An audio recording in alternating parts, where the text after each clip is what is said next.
মানে আপনি আমি যাদের সঙ্গে বন্ধুত্ব করেছি তাদেরকে কিন্তু বিজেপিতে নিয়ে এসেছি, যে আমার সঙ্গে শত্রুতা করেছে সেও বিজেপিতে এসছে। সে তো ওরা আমি নাম বলে দেবো, সে তো বলছে যে কিন্তু দিলীপ ঘোষ যায়নি। আমরা তো জানি সবই মানে হিন্দুত্বে বলে যে সবই তার ইচ্ছে। এটা যদি আমি মানি হিন্দু পার্টি তার ইচ্ছেতে ভুলটা কি আছে? না না, কোনো অসুবিধা নেই, বলছি তার ইচ্ছেতে আপনি তৃণমূলেও চলে যেতে পারেন। ইচ্ছা হলে হতে পারে, কোথায় উপরে চলে যেতে পারি, তৃণমূল কি। তো আমার কর্মীরা বিশ্বাস করে, যারা বিজেপি করতে এসেছে দিলীপ ঘোষকে দেখে, তারা জানে, এটা মমতা ব্যানার্জিও জানে যে দিলীপ ঘোষ কোনোদিন টিএমসিতে যাবে না। আমার সঙ্গে একবার দেখা হয়েছে, বিধানসভায় একটা বৈঠক ছিল, বললেন আপনাকে মজার কথা বলি।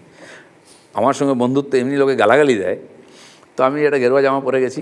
অস্ট্রেলিয়ার যিনি একজন এমপি এসেছিলেন, তো স্পিকার বিশেষ বৈঠক ডেকেছিলেন, 15-20 জন এমপি মানে যারা লিডার, আমিও লিডার ছিলাম পার্টির তখন, ডেকেছেন। তো খাওয়া দাওয়া হবে, তো আমার মান্নানদা যিনি লিডার ছিলেন ওখানকার, পরে ওনার বাড়িও গেছি। মাস্টারমশাই বলতে আমি ভালোবাসি, আমি আপনি আমার গুরু, আমি রাজনীতি জানি না আপনার, আরে আপনি নেতা।